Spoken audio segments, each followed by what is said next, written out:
আজকের দিনে আমরা বাড়িতে শিখেছি আজকের দিনে হাল খাতা হয় এখানে হয় যত পুরানো বাকি বকেয়া আছে মেটাবে। তারপরে দোকানদার আমাদের আর কাজ হবে না মানে কমপ্লিট যত উঠাতে আমি সদর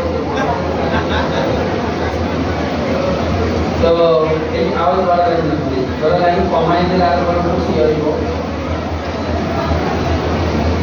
শোনা যাচ্ছে না? শুনতে পাচ্ছেন? হ্যাঁ, যারা চেয়ারে বসছে সবাই চেয়ার শুনতে পাচ্ছেন সবাই। যারা মাটিতে বসছেন জমিতে জমিদার আপনারা শুনতে পাচ্ছেন? আমি তো চৌকিতে বসে আছি চৌকিদার। তো শুধু এই স্ত্রীতে যিনি আছেন তিনি চলতে পারতেন না, সবাই শুনতে পারতেন।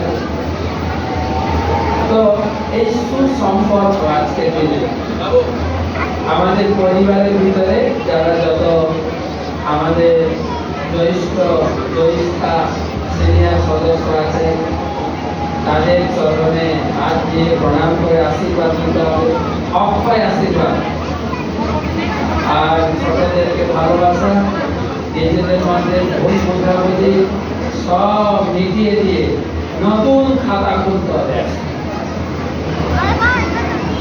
আজকের এই দিনটা অনেকগুলো তিথি সংযোজন হয়েছে। একটা হচ্ছে আজকের এই তিথিতে সত্যযুগ এবং ত্রেতা যুগের সূচনা হয়েছিল। আজকের এই তিথিতে কুবের তিনি চাকরিতে জয়েন করেছিলেন। আজকের এই তিথিতে মাতা অন্নপূর্ণা পূজা হয়। আমার যেখানে বাড়ি ছিল পাশে অন্নপূর্ণা মেলা বসছিল। অন্নপূর্ণা আপনাকে অন্ন খাবার দিচ্ছেন, শিবের হাতেও অন্ন দিচ্ছেন বাবু অন্নপূর্ণা।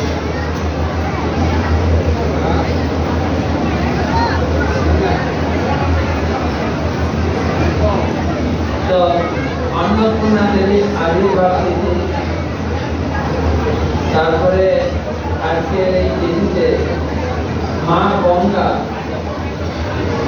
ভগীরথের 5 পিঁড়িতে তার তপস্যায় সন্তুষ্ট হয়ে তিনি ভারতে এসেছেন।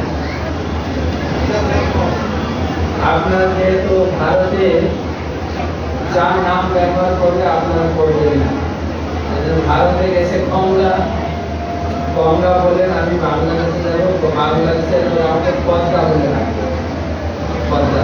এই আজকের এই তিথিতে আবির্ভূত হয়েছিল, এই ভূমিতে এসেছিলেন।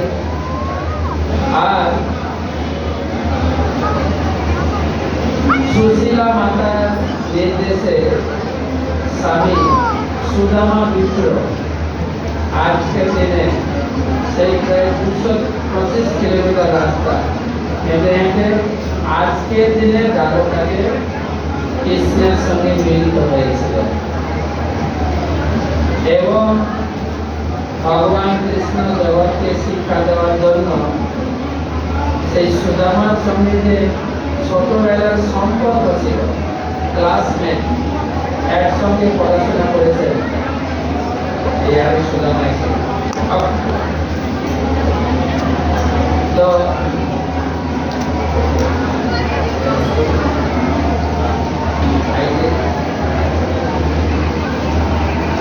তার আজকের দিনে ভগবান কৃষ্ণ তার আর্থিক দেবতা, তিনি ছিলেন গৃহস্থ ভগবান কৃষ্ণ। আর সুদামা ছিলেন বাল্যবন্ধু হলেও সুদামা ছিলেন কৃষ্ণের বন্ধু। তার যে বন্ধুর সম্পর্ক, সেই সম্পর্ক তিনি অটুট রেখেছেন, বন্ধুত্বের প্রতিদান দিয়েছেন।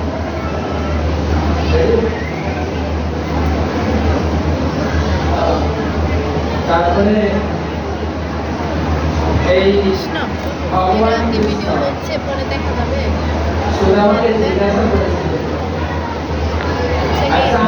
ভাবি আমার জন্য কিছু দেয়নি।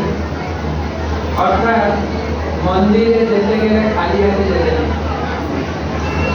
আপনি মনে হয় যদি মেয়ের বাড়ি যান খালি হাতে যান না, তো জানেন না আপনি যদি মেয়ের বাড়িতে যান খালি হাতে যাবেন, হ্যাঁ কি না? জোরে বলবেন। আমার একটাই ছিল, মেয়ে নেই, মেয়ের বাড়ি যাবো কেন? আমরা দুজন, আমাদের একজন, একটা ছেলে বা একটা মেয়ে, কি করে? এখন যদি তার মেয়ে নাই, আমি যদি বলি মেয়ের বাড়িতে খালি হাতে যাবো, আমার তো মেয়ে নেই। তো মেয়ের বাড়ি গেলে খালি হাতে যাবেন না, শ্বশুর বাড়ি গেলে খালি হাতে যাবেন। শাশুড়ি তো কথা শোনাবে, তোর বরটা এসে খালি হাতে, ঠিক করি নাকি? তো আত্মীয় স্বজনের বাড়ি গেলে খালি হাতে যান না, কিন্তু আমার ভগবানের কাছে এসে খালি হাতে, এ কেমন শিষ্টাচার? আর যখন প্রণাম করে উঠি তখন দেখি যে ভগবান প্রণামী বাক্স নিয়ে বসে, প্রণাম করেছ, প্রণামী দাও। তখন লজ্জায় পড়ে যায়, তখন মানি পাস দিতে ওই সব থেকে ছোট পয়সা বা টাকাটা ঢোকে বা কয়েন থাকি ছুঁড়ে মারে। কিন্তু না, সুদামা নিয়ে গেছিলেন, তার বাড়িতে কিছু ছিল না। তার স্ত্রী গ্রাম থেকে কিছু খুদ ভাজা, কেউ বলে চিড়া ভাজা গিয়েছিলেন, সেই কাপড়ে বেঁধে নিয়ে গেছিলেন, আর সেই এক মুষ্টি খেয়েছেন। সুদামা কৃষ্ণের রাজপ্রাসাদে এত সুন্দর আড়ম্বর আতিথেয়তা পেয়েছে, সে যে কৃষ্ণের জন্য খুদ ভাজা নিয়ে গেছে, সে যাওয়ার সাহস আছে। ভগবান জানেন অন্তর্জামী যে আমার বৌদি আমার জন্য নিশ্চয় কিছু মূল্যবান উপহার দিয়েছে, কিন্তু সুদামা লুকাচ্ছেন। ভগবান জোর করে এক মুষ্টি খেয়েছেন। পাশে রুক্মিণী এবং সত্যভামা তারা চামচ লুকাচ্ছেন। এক মুষ্টি খেয়েছেন, দ্বিতীয় মুষ্টি খেয়েছেন, তিনবার খেতে যাচ্ছেন, তখন রুক্মিণী হাত ধরে কৃষ্ণ বলে একবার দুবার খেয়েছে, যার ফলে তার প্রতি ঋণ শোধ করার জন্য আমি তার কাছে আবদ্ধ হয়ে গেছি। তিনবার যদি খাও তাহলে আমাকে বিক্রি করে দিতে হবে সুদামার কাছে। ভগবান কৃষ্ণ সুদামাকে সামনাসামনি কিছু দেন, আর সুদামাও কিছু চান, কেবল বন্ধুত্বের সম্পর্ক গঠন করেছে। বাল্যকালের বন্ধু, খেলার সাথী, পড়ার সাথী।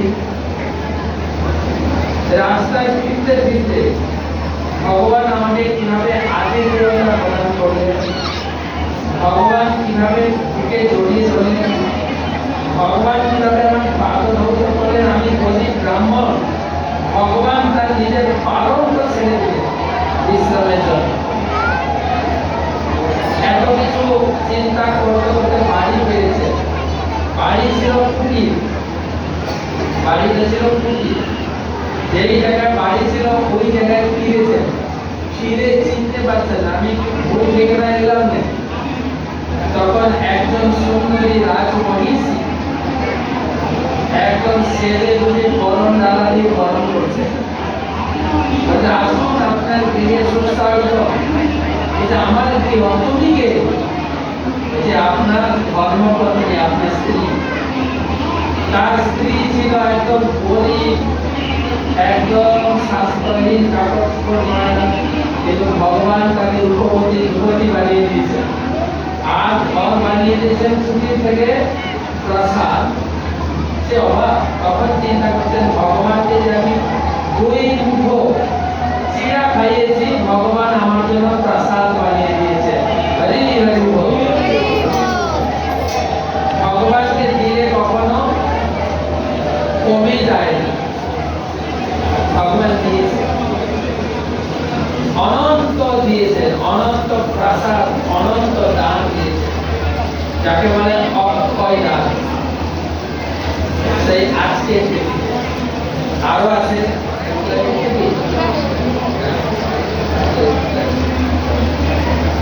রোকমানি দেবীকে ভগবান দুটো জিনিস দিয়েছিলেন।